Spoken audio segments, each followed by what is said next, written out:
expectation you were breaking. And with a shout of praise, the ground is shaking.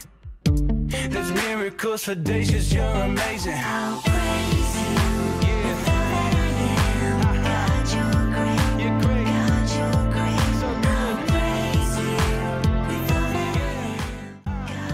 Shalom, tenis dimanapun kita berada, senang sekali kita berjumpa hari ini.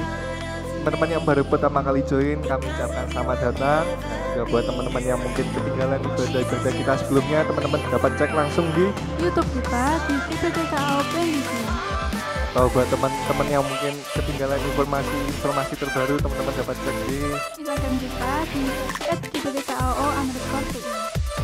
Kami juga mengucapkan terima kasih buat teman-teman semua yang sudah terlibat dalam ibadah Youth Needs Online Service tahun 2020. Dan kami juga mengucapkan Selamat Natal dan selamat menyongsong tahun baru 2021. selamat mengikuti ibadah. Sampai jumpa di ibadah selanjutnya. Tuhan Yesus memberkati.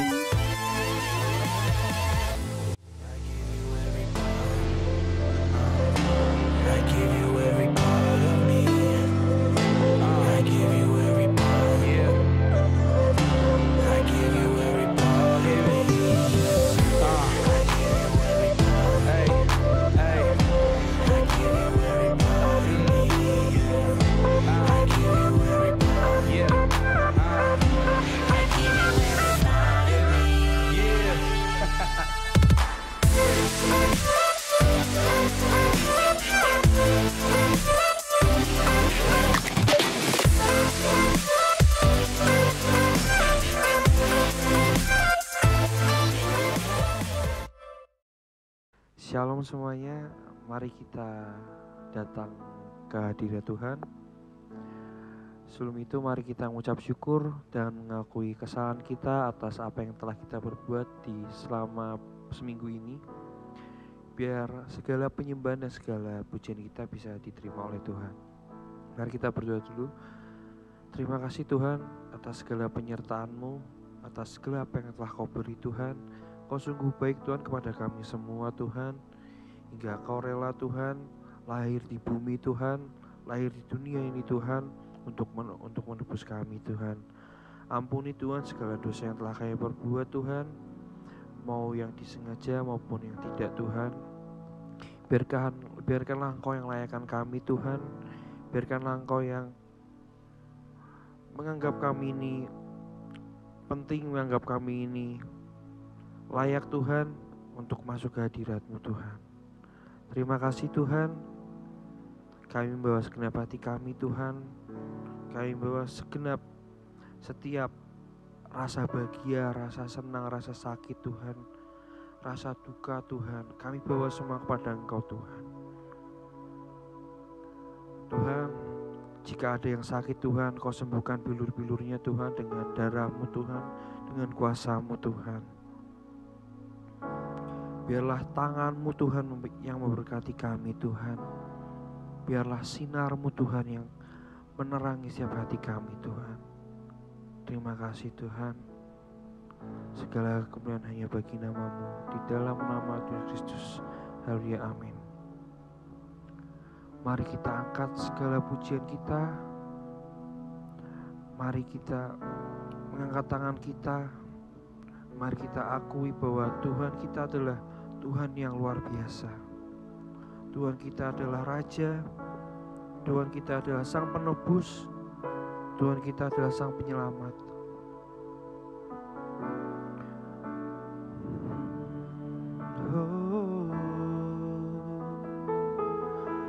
Segala kemuliaan, segala kemuliaan itu milik-Mu Tuhan. Biarlah kami menyembah-Mu, biarlah kami Tuhan meninggikan nama-Mu.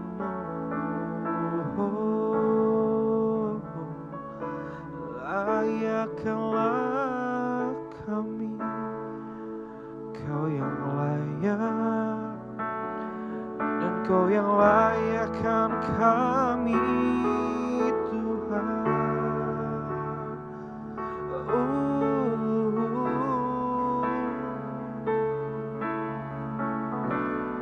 Mari kita nyanyikan lagu ini dengan segenap hati, dengan sepenuh jiwa.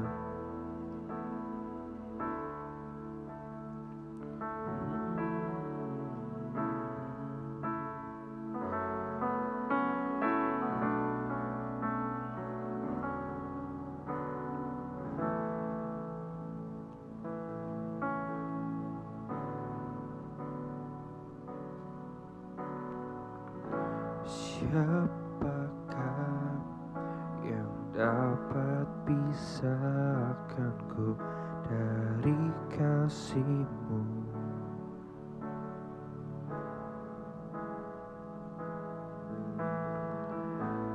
Tetesan darah-Mu buktikanku besar cinta-Mu.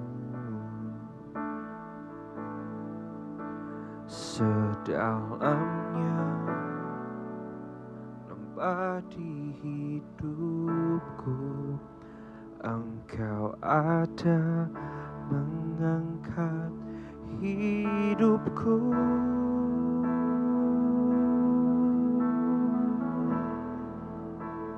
Biarlah cinta di hatiku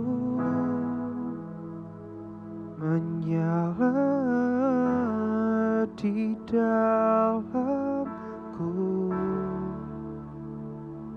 takkan pernah ragu jauh darimu. Engkau alasanku hidup setiap musim di hidupku. Engkau ada bersamaku, memberi kekuatan, memberi pengharapan. Engkau namanya bagiku.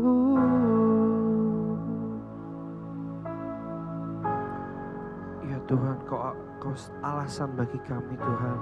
Kau alasan kami hidup Tuhan.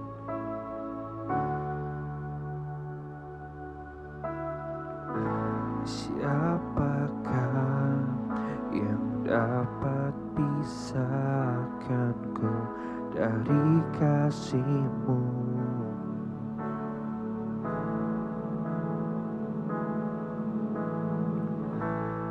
Tetesan darah-Mu buktikanku besar cinta-Mu.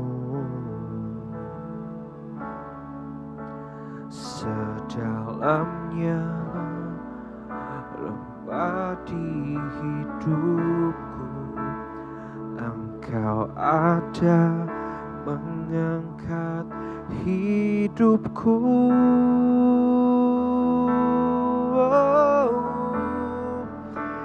Biarlah cinta di hatiku terus menyala di dalam-Mu, takkan pernah mampu ku jauh dari-Mu. Kau alasanku hidup setiap musim di hidupku. Engkau ada bersamaku,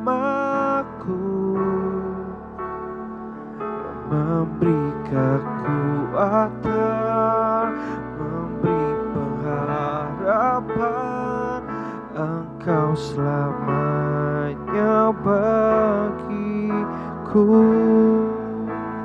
Biarlah cinta di hatiku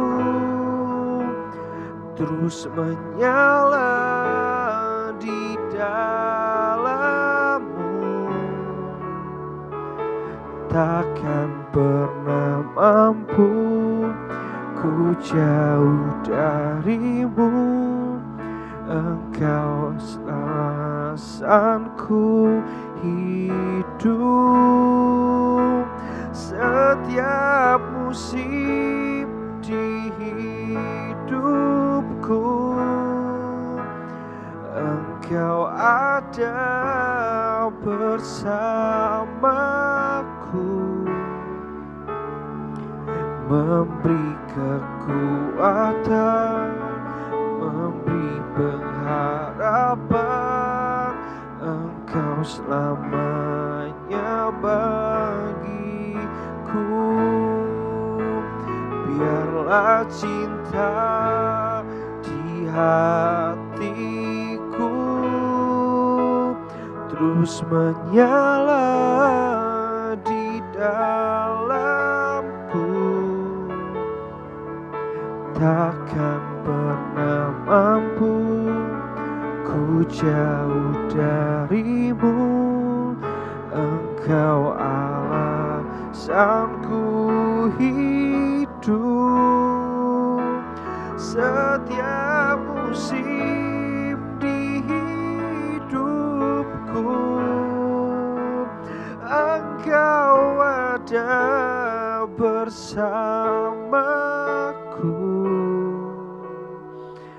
Takkan kekuatan, memberi pengharapan. Engkau selamanya bagiku. La cinta di hatiku terus menyala di dalamku. Takkan pernah mampu ku jauh dari-Mu. Engkau alasanku hidup. Setiap musim di hidupku,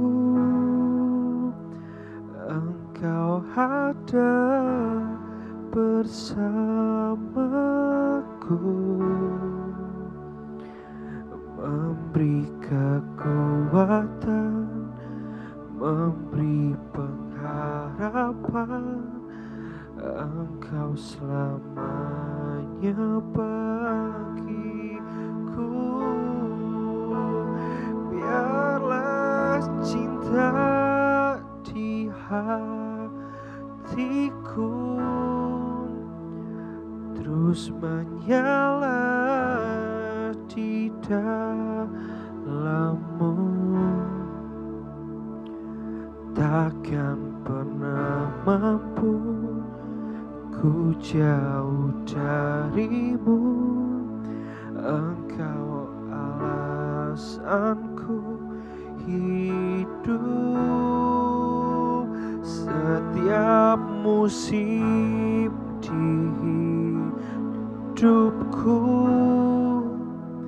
Engkau ada bersamaku, memberi kekuatan, memberi pengharapan. Engkau selamanya bagiku, memberi kekuatan, memberi pengharapan. Engkau selamanya bagiku.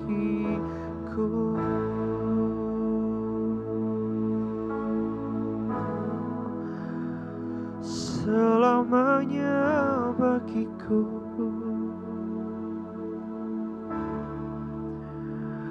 Kau sumber kekuatan, Kau sumber setiap pengharapan.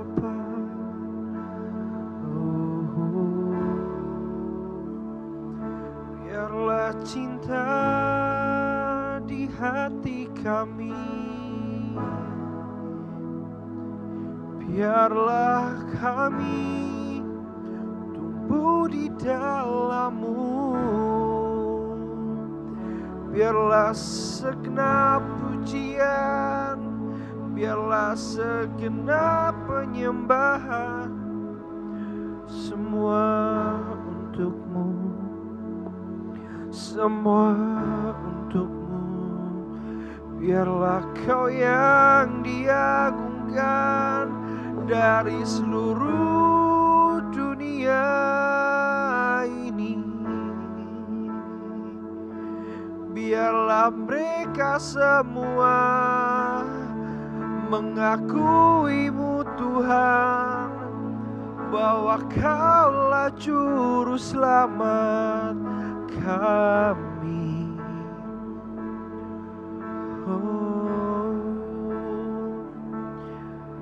Tiada yang sempurna kecuali diri-Mu. Tiada yang berkuasa selain Kau, Yesus. Kaulah sumber kasih, Kaulah sumber damai, Kaulah penyembuh kami di saat kami terluka. Biarlah kami menyembah, biarlah kami memuji, biarlah tangan kami mengangkat dan berserah. Hanya Kau Tuhan kami, Yesus. Hanya Kau Tuhan kami. Biarlah kami datang, biarlah kami datang menyembah-Mu Tuhan. Kau indah Tuhan, Kau indah, tiada yang lebih indah dari-Mu. Oh Yesus, haleluya. Terima kasih Tuhan. Biarlah di hidup kami, biarlah di setiap perjalanan kami Tuhan, kami tumbuh di dalam-Mu Tuhan. Cinta kami, kasih kami, hati kami tumbuh di dalam Engkau.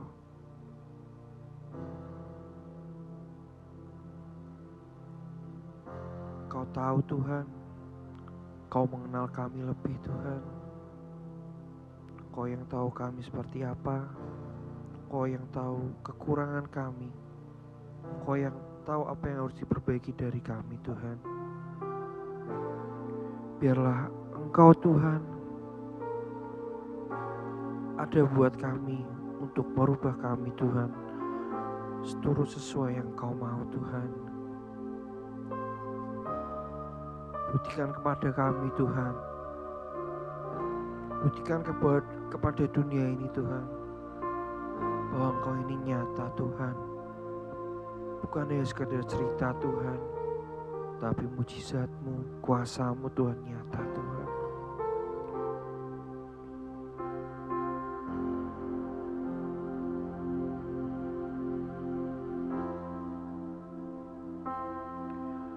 Bapa, Engkau mengenalku lebih dari siapapun. Engkau tahu ceritaku dan isi hatiku.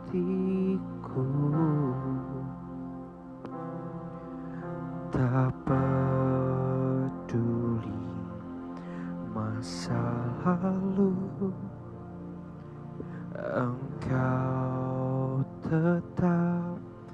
pemilikku, luapkanku, sempurnakan, jadi karya yang indah.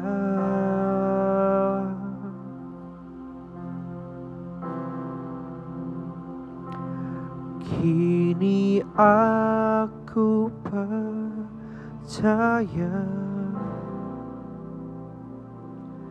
tiada yang mustahil bagimu. Kuasamu kuatkanku, dasarku berharap. Kini aku berserah pada rancanganmu bagiku. Ku ikuti panggilanmu, ku kan setia sampai akhir hidupku.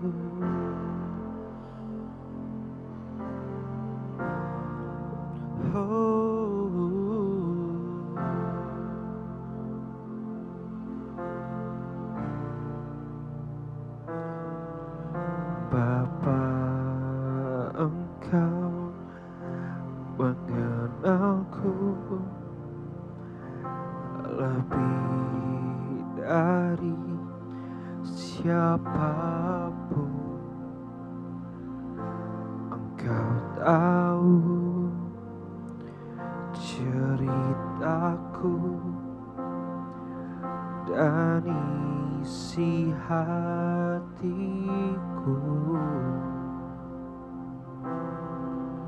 dan peduli masa lalu. Engkau tetap memilihku.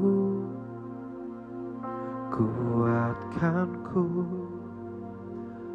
sempurnakan, jadi karya yang indah. Oh, kini aku percaya tiada yang mustahil bagimu. Kuasamu kuatkanku, dasarku berharap. Kini aku berserah pada rancanganmu bagiku. Ku ikuti panggilanmu, ku kan setia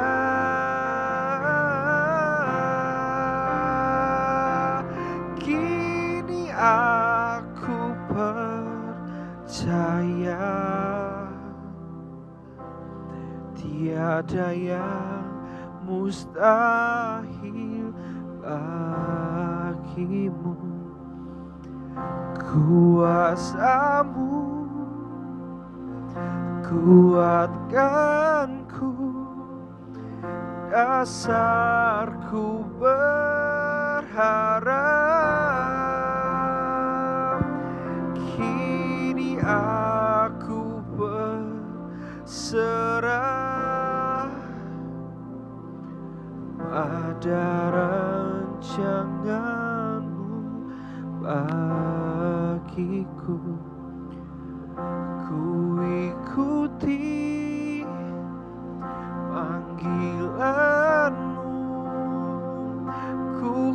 setia.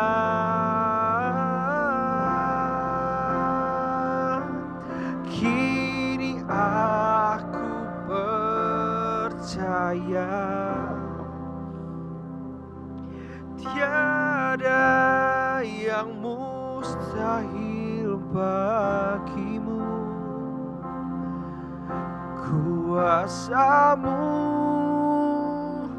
kuatkanku, dasarku berharap. Kini aku berserah pada rancangan-Mu bagiku.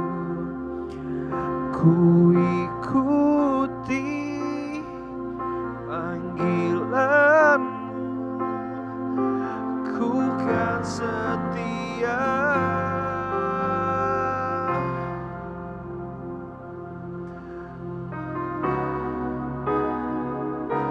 Kini aku percaya tiada yang mustahil bagimu. Kuasa-Mu kuatkanku, dasarku berharap. Kini aku berserah pada rancangan-Mu bagiku. Ku ikuti panggilan-Mu, ku kan setia sampai akhir hidupku.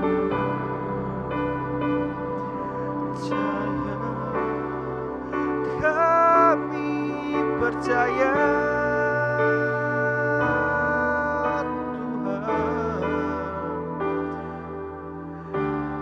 kuasa-Mu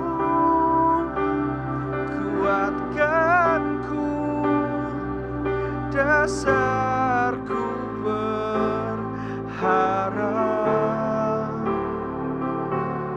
Kini kami berserah pada rancangan-Mu bagiku. Ku ikuti panggilan-Mu, ku kan setia sampai akhir hidup. Ku ikuti panggilan-Mu, ku ikuti.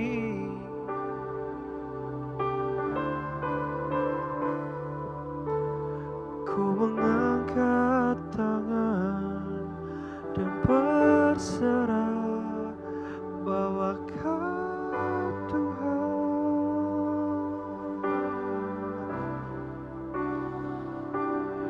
Sampai akhir hidup kami, sampai kami mati, kami tetap percaya bahwa Kaulah Raja, Kau yang mampu menyubah, Kau yang mampu menyelamatkan kami.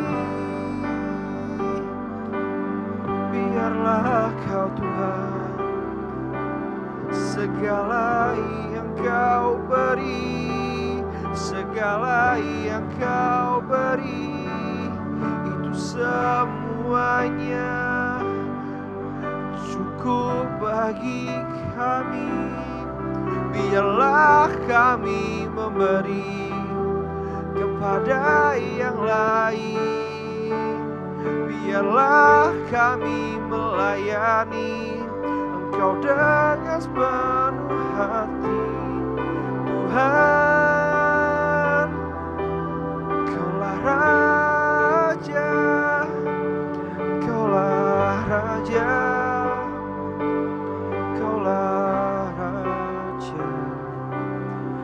Kau yang menebus kami, Kau yang menebus kami.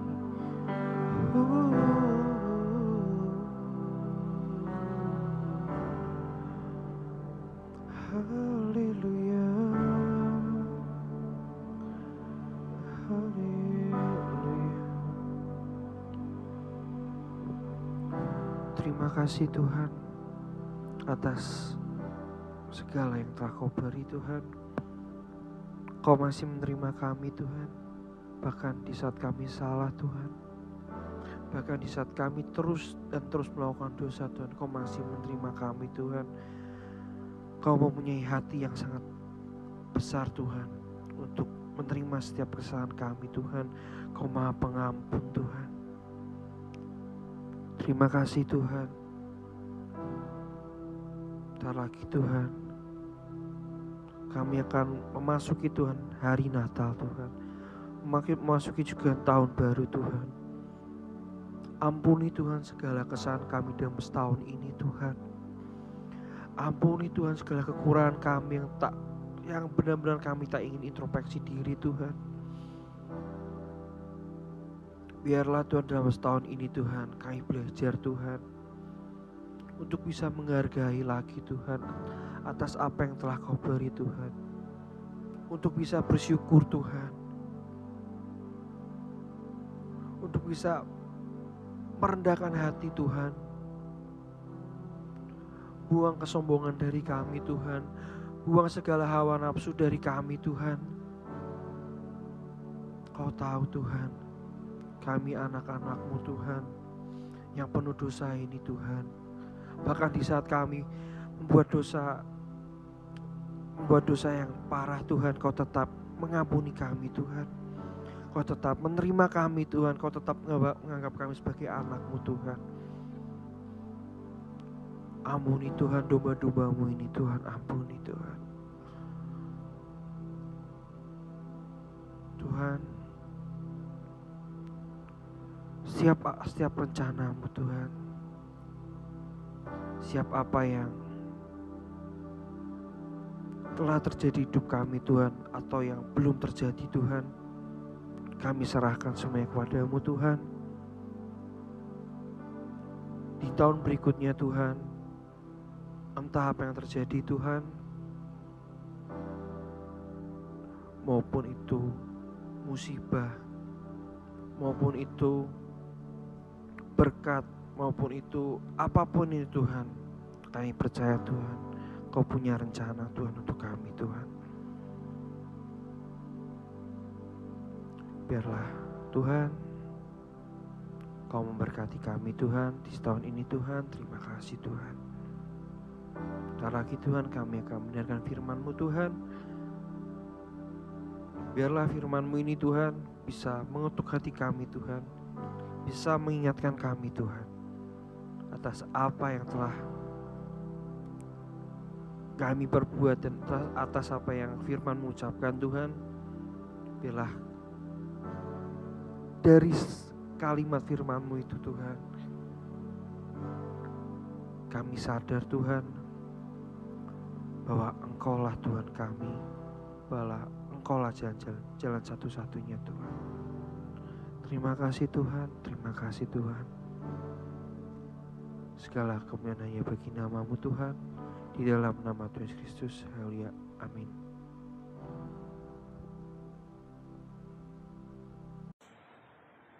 Shalom teman-teman Youth Teens Jemaat Tuhan di GPT KAO Lamongan Indah. Kembali saya diberikan kesempatan untuk menyampaikan firman Tuhan. Perkenalkan, nama saya Kensi dan saya akan menyampaikan firman tentang I believe in the gospel. Aku percaya pada Injil. Mari kita baca ayat kita dari Efesus 2 ayat 1 hingga 10. Kamu dahulu sudah mati karena pelanggaran-pelanggaran dan dosa-dosamu. Kamu hidup di dalamnya karena kamu mengikuti jalan dunia ini. Karena kamu mentaati penguasa kerajaan angkasa, yaitu roh yang sekarang sedang bekerja di antara orang-orang durhaka. Sebenarnya dahulu kami semua juga terhitung di antara mereka. Ketika kami hidup di dalam hawa nafsu daging dan menuruti kehendak daging dan pikiran kami yang jahat. Pada dasarnya kami adalah orang-orang yang harus dimurkai, sama seperti mereka yang lain.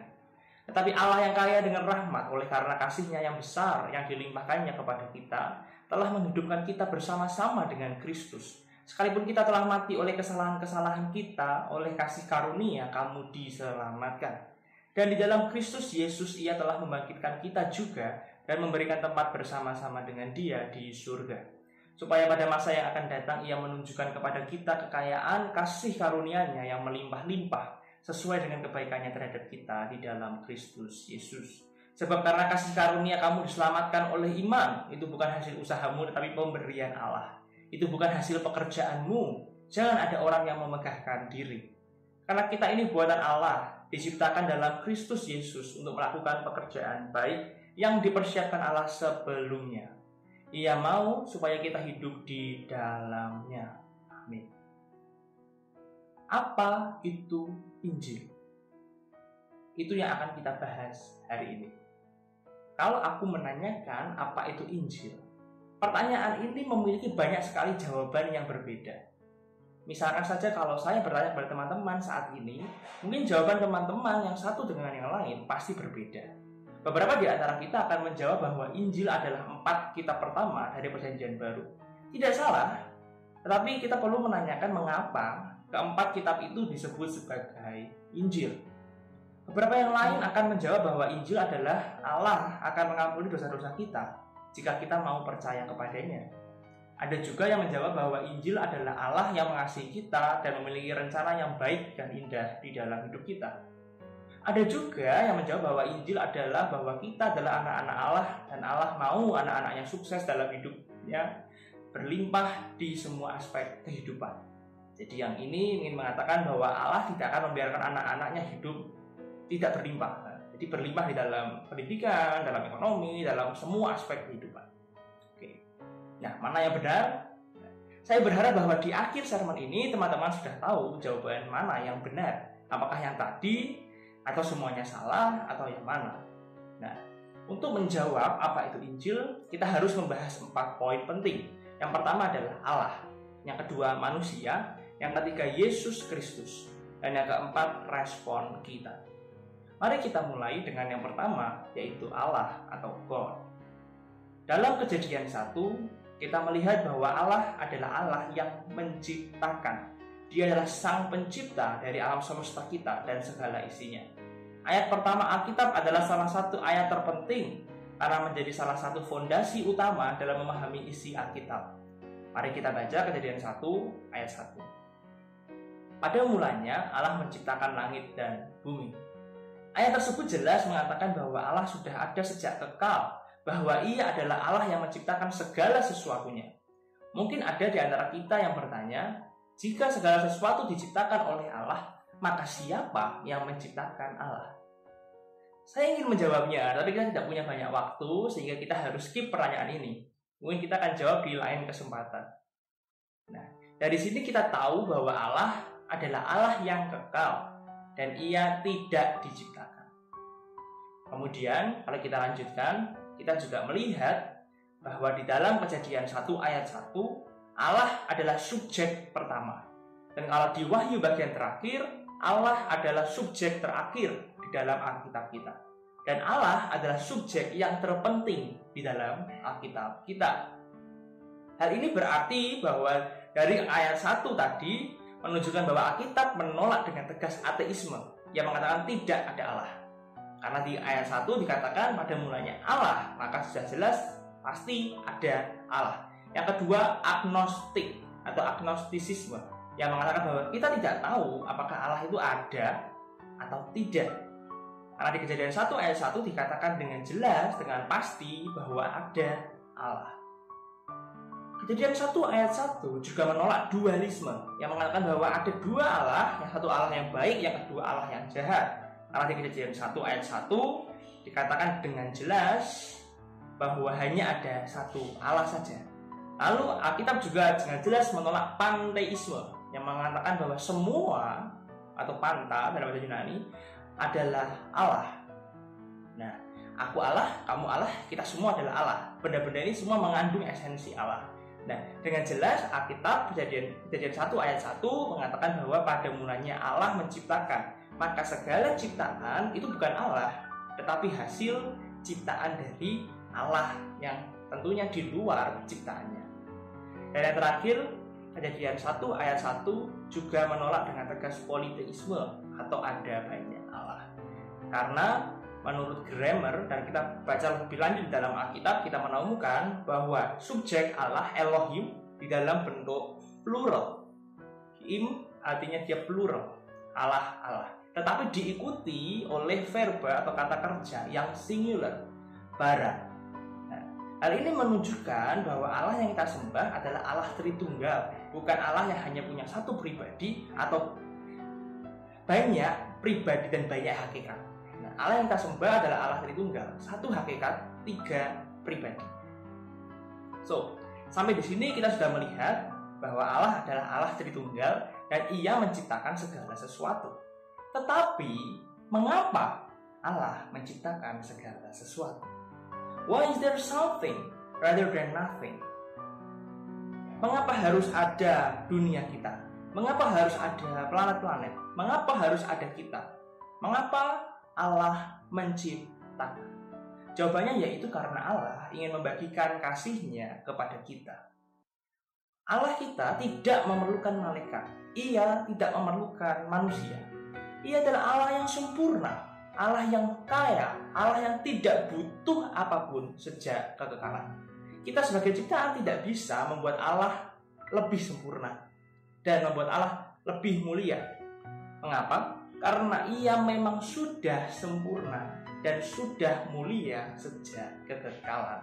Itulah mengapa saat kita beribadah dan memuji Allah di dalam gereja, dalam kehidupan kita setiap hari, kita tidak pernah memuji Allah dengan maksud supaya Allah menjadi lebih mulia atau lebih sempurna. Dan kita juga tidak bisa menyogok Allah dengan ibadah kita.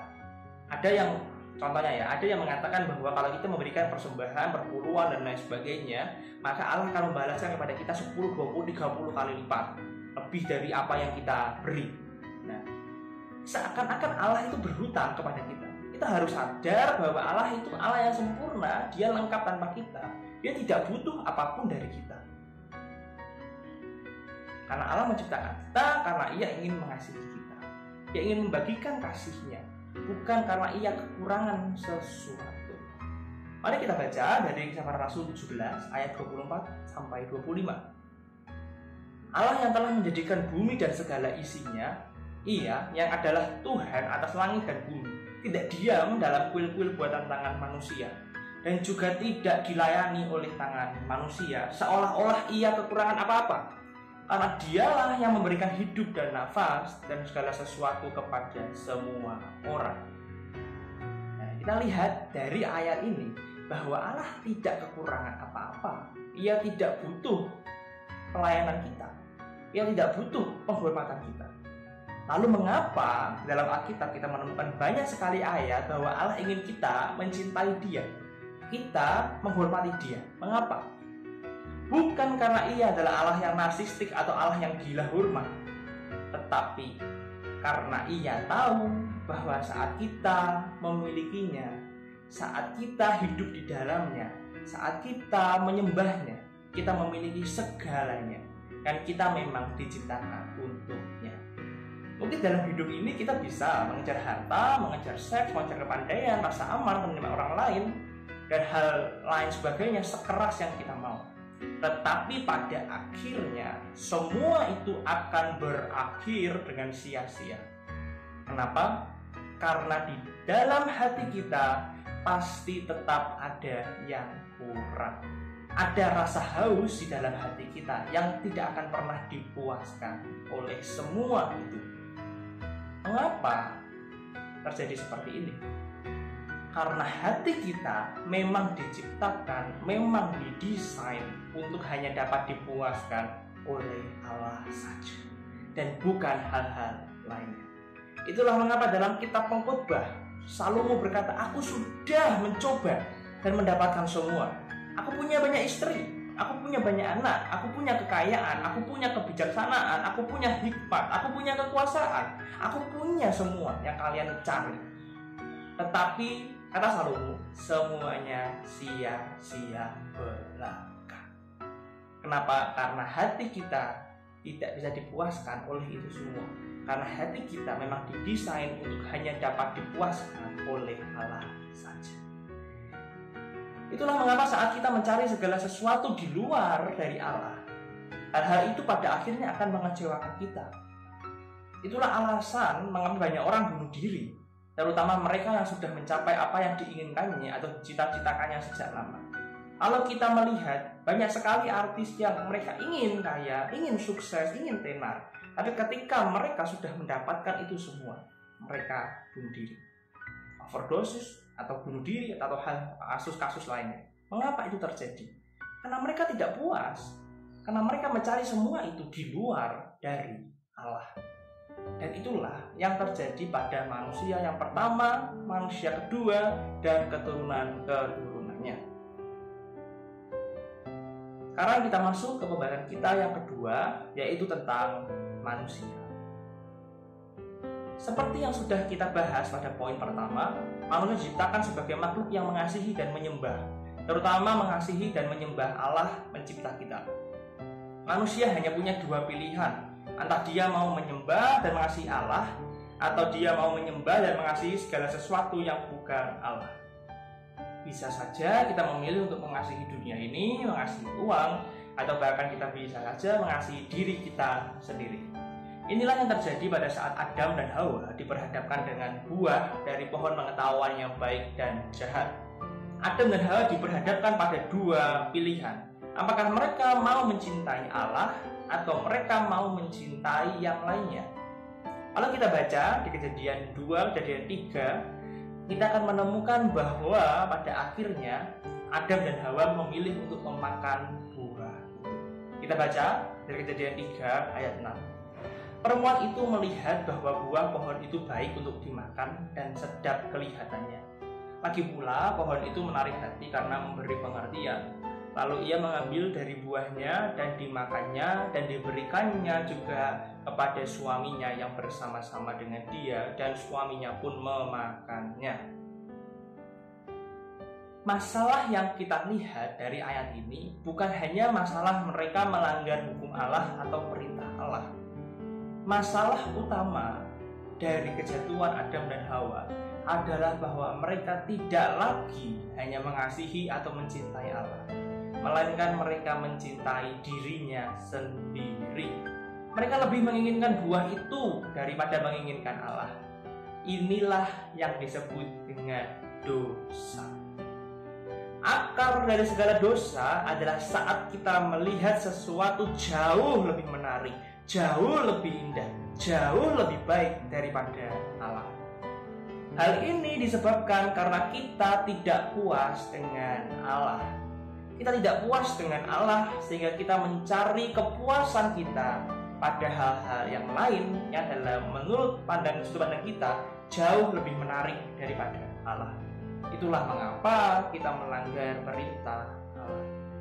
So, dosa bukan hanya saat kita melanggar atau tidak taat kepada Allah, tetapi dosa sudah dimulai saat kita melihat ada yang jauh lebih menarik, jauh lebih indah, jauh lebih kita sukai daripada Allah.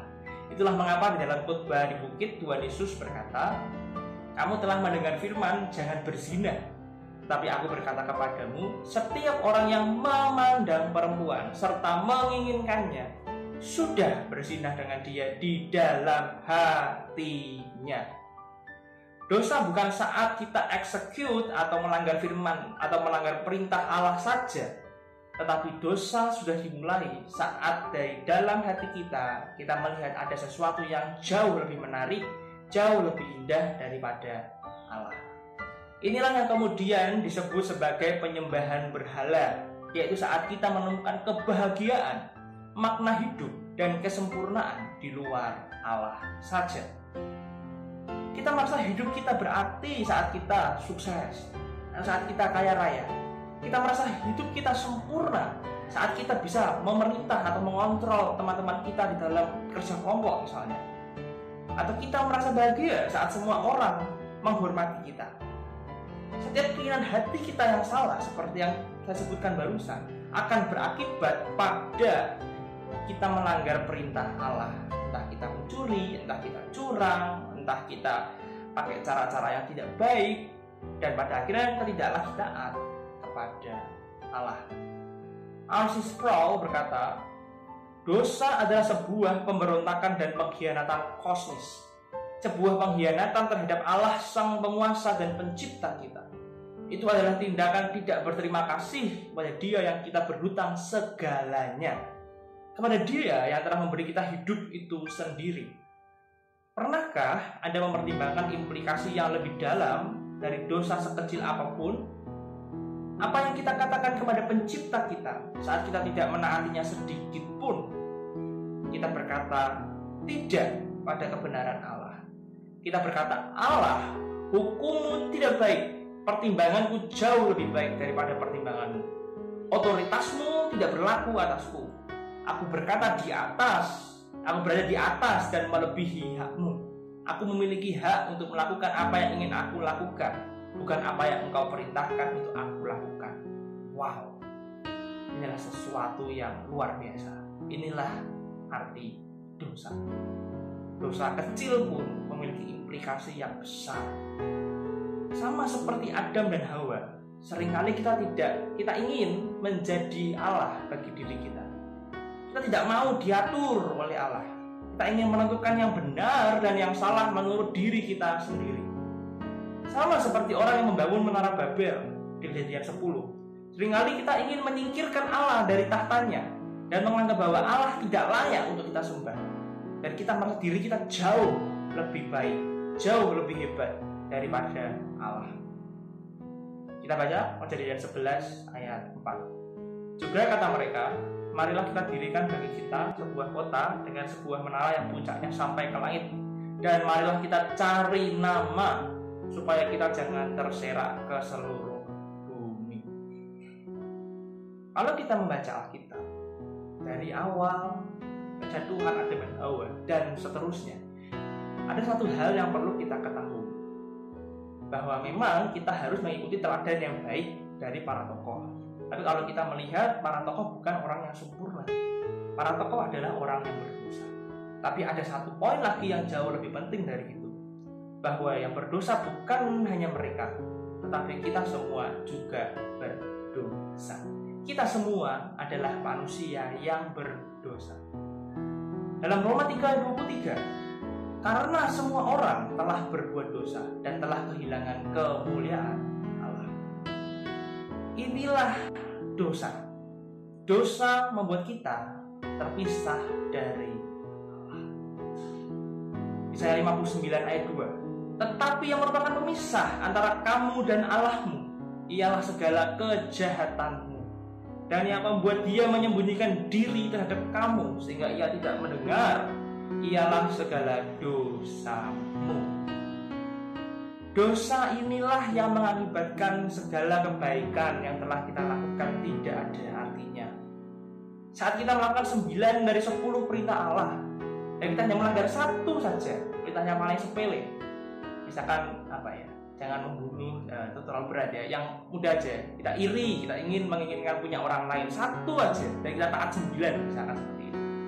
Maka sebenarnya kita sudah melanggar semuanya.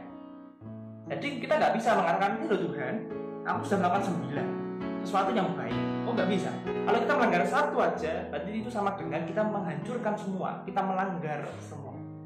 Itulah mengapa Alkitab selalu berkali-kali mengatakan bahwa kita tidak pernah bisa menyelamatkan diri kita sendiri dengan perbuatan baik. Karena apa? Karena kita adalah makhluk yang berdosa. Dalam Yesaya 64 ayat 6, demikianlah kami sekalian seperti seorang najis, dan segala kesalehan kami seperti kain kotor. Kami sekalian menjadi layu seperti daun, dan kami lenyap oleh kejahatan kami seperti daun dilenyapkan oleh angin. Kata kain kotor, kesalehan kami seperti kain kotor. Kata kain kotor dalam teks aslinya bahasa Ibrani ukebeget idim, yang artinya, maaf ini kata-katanya, used menstrual cloth, sebuah pakaian bekas menstruasi yang sudah terpakai. Wow, itu kebaikan kita seperti itu, sangat menjijikan, sangat kotor, dan sangat buruk. Karena dosa kita menghancurkan semua. Dalam Filipi 3 ayat 8, Paulus berkata, malahan segala sesuatu kuanggap rugi karena pengenalan akan Kristus Yesus Tuhan lebih mulia daripada semua. Oleh karena Dialah aku telah melepaskan semuanya itu dan menganggapnya sampah supaya aku memperoleh Kristus. Aku telah melepaskan semuanya itu, semua itu kesalehan, dan menganggap kesalehan itu sebagai apa? Sampah. Ini adalah terjemahan yang sudah diperhalus. Teks aslinya, teks Yunaninya mengatakan itu skubalon, artinya itu TAI. Sangat menjijikan, sangat najis sebenarnya gitu. Karena apa? Karena kita tidak bisa menyelamatkan diri kita sendiri. Manusia yang berdosa tidak pernah bisa menyelamatkan dirinya sendiri, apalagi dengan perbuatan baik. Dosa inilah yang membuat kita melanggar perintah Allah. Dosalah yang menyebabkan kita tidak layak menerima segala sesuatu yang baik yang datangnya dari Allah. Kita hanya layak menerima murkanya Allah. Mengapa? Karena Allah adalah Allah yang kudus dan adil. Kekudusannya seharusnya membakar kita karena dosa kita yang najis. Keadilannya seharusnya menghukum kita karena kesalahan kita. Paulus dalam Roma 11 ayat 22 mengatakan, sebab itu perhatikanlah kemurahan Allah dan juga kekerasannya, yaitu kekerasan atas orang-orang yang telah jatuh. Seringkali di dalam hidup ini kita hanya memperhatikan kemurahan Allah, hanya memperhatikan kebaikan Allah, dan kita melupakan kekerasan Allah, kita melupakan murka Allah. Khotbah-khotbah di gereja sudah jarang membahas murka Allah, jarang membahas neraka. Padahal Yesus seringkali, lebih sering dibandingkan dengan tokoh penulis perjanjian baru yang lainnya mengatakan tentang neraka. Tapi topik ini selalu dihindari dalam kebanyakan khotbah di gereja. Gereja modern saat ini lebih banyak membahas tentang uang, banyak membahas tentang tips sukses, banyak membahas tentang bagaimana cara kuliah yang baik, bagaimana cara mendapatkan uang yang mudah, dan lain sebagainya. Kita lupa bahwa masalah terbesar kita bukanlah kemiskinan. Masalah terbesar kita bukanlah kebodohan. Masalah terbesar kita bukanlah sakit, penyakit, atau pandemi, atau wabah seperti yang kita alami saat ini. Masalah terbesar kita adalah dosa kita, dan kita seharusnya menerima murka Allah. Inilah yang kita baca sebelumnya dalam Efesus 2 ayat 1-4, bahwa kita mati secara rohani, atau mati secara rohani artinya kita harus terpisah dari Allah, dan itu semua dikarenakan oleh dosa-dosa kita. Mungkin ada di antara kita yang bertanya, mengapa Allah harus menghukum kita karena kita berdosa? Bukankah Allah adalah Allah yang mengasihi, a loving God, a good God, Allah yang baik, Allah yang gracious God, Allah yang murah hati? Kalau Allah itu baik, mengapa ada neraka? Mengapa Allah menghukum orang yang berdosa? Pertanyaan ini akan membawa kita masuk ke dalam poin kita yang ketiga, yaitu tentang Kristus atau Christ. Kita perlu tahu bahwa karena Allah adalah Allah yang adil, maka setiap dosa harus dihukum. Tapi kalau kita lihat di sisi lain, Allah adalah Allah yang mengasihi. Bukankah seharusnya Ia mengampuni kita? Allah bisa membiarkan kita binasa dalam murka-Nya, tapi Ia tidak lagi menjadi Allah yang pengasih karena Ia tidak memberikan solusi. Allah juga bisa langsung menghapuskan dosa kita seketika, langsung diampuni gitu, tidak perlu pakai acara salib-saliban segala. Tetapi Ia tidak lagi menjadi Allah yang adil ketika Dia langsung menghapuskan semua dosa. Lalu pertanyaannya, bagaimana cara Allah yang adil dan Allah yang mengasihi ini menyelesaikan dosa manusia? Tempat bertemunya kasih Allah, kasih karunia Allah, kemurahan Allah, kebaikan Allah, dan keadilan Allah, itu namanya salib. Matt Chandler dalam bukunya Explicit Gospel mengatakan, the place where God's kindness and His severity meet is called the cross, and it is where grace and wrath intersect. Tempat di mana kebaikan Allah dan kekerasan Allah bertemu, itu namanya salib. Dan salib adalah tempat di mana kasih karunia Allah bertemu dengan murka Allah. Kita perlu tahu bahwa manusia tidak bisa menyelamatkan dirinya sendiri, karena hanya yang tidak berdosa sajalah yang bisa menebus orang yang berdosa. Dari Roma 3:23 dan saya baca tadi bahwa semua manusia telah berdosa. Di sisi lain, hanya manusia sajalah yang bisa membayar sesama manusia. Karena yang berdosa manusia, maka dosa manusia tidak bisa dihapus hanya dengan darah hewan sembelihan. Itulah mengapa harus sesama manusia yang membayar dosa manusia. Inilah mengapa Allah Bapa mengutus anaknya yang tunggal ke dunia. Bukan untuk bersenang-senang atau untuk menghakimi dunia, tetapi untuk menyelamatkan kita yang terhilang. Sang penebus haruslah Allah agar bisa menyelamatkan. Tetapi sang penebus harus juga manusia agar bisa menyelamatkan kita. Jadi sang penebus harus Allah supaya bisa menyelamatkan. Tetapi sang penebus juga harus manusia agar bisa menyelamatkan kita. Itulah mengapa Kristus menjadi manusia. Itulah mengapa sang penebus harus seutuhnya Allah dan seutuhnya manusia. Dan Kristus yang walaupun dalam rupa Allah tidak menganggap kesetaraan dengan Allah itu sebagai milik yang harus dipertahankan, melainkan telah mengosongkan dirinya sendiri dan mengambil rupa seorang hamba dan menjadi sama dengan manusia. Dan dalam keadaan sebagai manusia, Ia telah merendahkan dirinya dan taat sampai mati, bahkan mati di kayu salib.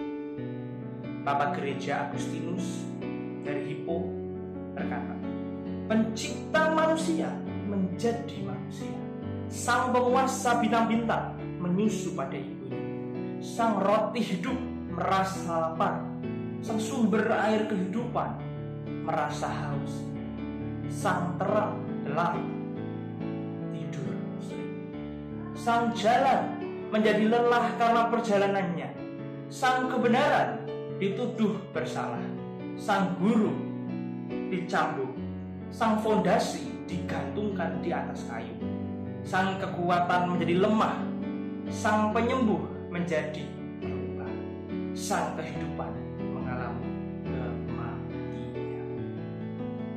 Itulah yang kita rayakan dalam peringatan kita Hari Raya Natal. Natal bukan hanya Allah yang datang ke dunia, tetapi Allah yang datang untuk mati menebus dosa kita. Semuanya dilakukan oleh Allah agar kita bisa diselamatkan dan kita bisa dikembalikan atau dipulihkan hubungan kita dengan Allah. Kristus datang ke dunia untuk mati di kayu salib, menebus umatnya. Dia yang benar menjadi salah agar kita yang bersalah bisa dibenarkan. Dia yang kudus dan tidak mengenal dosa menjadi dosa, agar kita yang berdosa bisa menerima kekudusan Allah. Dia yang maha mulia menjadi hina dan mati dengan cara yang keji dan tidak layak, agar kita yang hina dan harusnya mati bisa menerima kemuliaan Allah. Dia, pribadi kedua Allah Tritunggal, rela menerima murka Bapa agar kita tidak perlu meminum cawan murka Allah. Inilah kasih Allah. Bukan kita yang terlebih dahulu mengasihi Allah, tetapi Allah yang terlebih dahulu mengasihi kita, bahkan saat kita masih berbuat dosa. Yesus Kristus dihukum demi memuaskan keadilan Allah, supaya kita bisa menerima kasih karunia Allah. Inilah kekristenan. Kekristenan tidak pernah berbicara tentang usaha manusia untuk mencapai Allah dan menerima keselamatan dengan usaha manusia. Tetapi kekristenan berbicara tentang Allah yang menjadi manusia untuk menyelamatkan kita. That's why Christianity tidak pernah berbicara tentang mengubah orang jahat jadi baik, tetapi mengubah orang yang harusnya mati secara rohani, terpisah dari Allah, bisa menerima kehidupan yang kekal oleh kasih karunia Allah melalui kematian dan kebangkitan Kristus. Orang jahat jadi baik, bisa perbuatannya baik, tetapi hatinya masih jahat. Tapi orang yang mati menerima kehidupan yang kekal, itu ada di dalam level yang berbeda. Efesus 2 ayat 4-9. Tetapi Allah yang kaya dengan rahmat oleh karena kasih-Nya yang besar yang dilimpahkannya kepada kita, telah menghidupkan kita bersama-sama dengan Kristus, sekalipun kita telah mati oleh kesalahan-kesalahan kita. Oleh kasih karunia kamu diselamatkan. Dan di dalam Kristus Yesus, Ia telah membagikan kita juga dan memberikan tempat bersama-sama dengan Dia di surga, supaya pada masa yang akan datang Ia menunjukkan kepada kita kekayaan kasih karunia-Nya yang melimpah-limpah sesuai dengan kebaikan-Nya terhadap kita di dalam Kristus Yesus. Sebab karena kasih karunia kamu diselamatkan oleh iman. Itu bukan hasil usahamu, tetapi pemberian Allah. Itu bukan hasil pekerjaanmu. Jangan ada orang yang memegahkan diri. Dan kita masuk dalam poin kita yang terakhir. Apa yang harus kita lakukan setelah kita mendengar kabar baik ini? Apakah kita boleh hidup sesuka-suka yang kita mau? Kita hidup seakan tidak ada Allah. Kita suka-suka, kita mau klub malam, atau kita mau melakukan apa yang kita maulah, yang jahat-jahat. Atau apa yang harus kita lakukan setelah kita mendengar kabar baik? Yang dapat kita lakukan ada dua.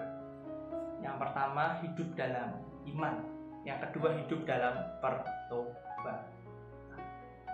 Saat kita beriman, kita menyerahkan hidup kita sepenuhnya kepada Allah, di mana kita akan meninggalkan cara hidup kita yang lama. Karena yang lama sudah berlalu, yang baru telah datang. Kita meninggalkan manusia lama kita dan mengenakan manusia baru kita. Kita melakukan ini semua bukan supaya diselamatkan, tapi karena kita sadar, karena kita tahu bahwa kita sudah diselamatkan. Pertobatan yang nyata ditunjukkan dengan kita mau mematikan keinginan daging kita dan memikul salib kita.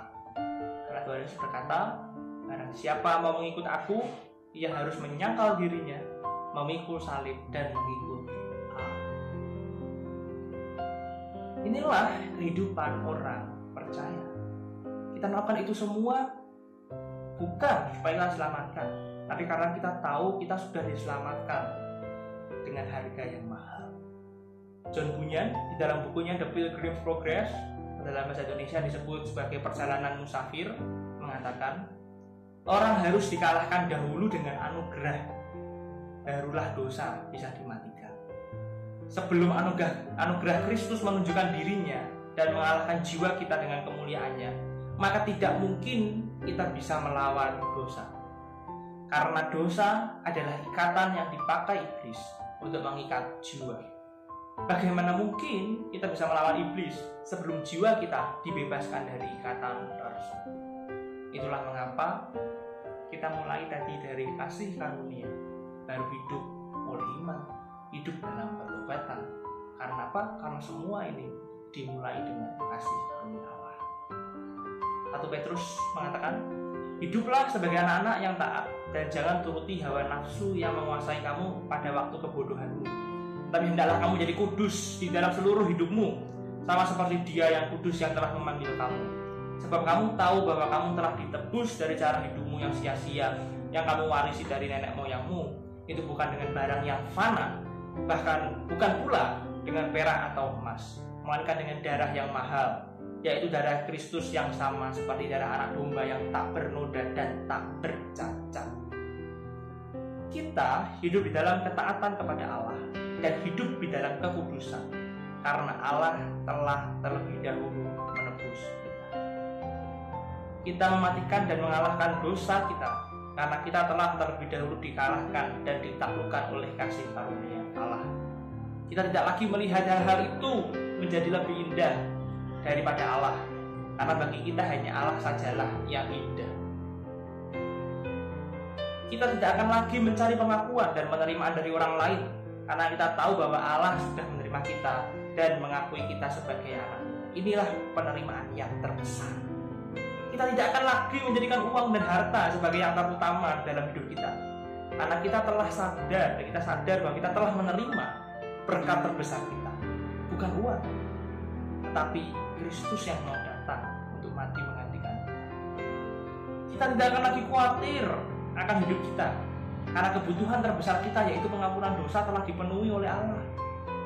Dan kita tidak akan lagi takut menghadapi masa depan kita, karena kita tahu bahwa ketakutan terbesar kita, yaitu terpisahnya kita dari kasih Allah, telah diatasi oleh kematian dan kebangkitan Kristus.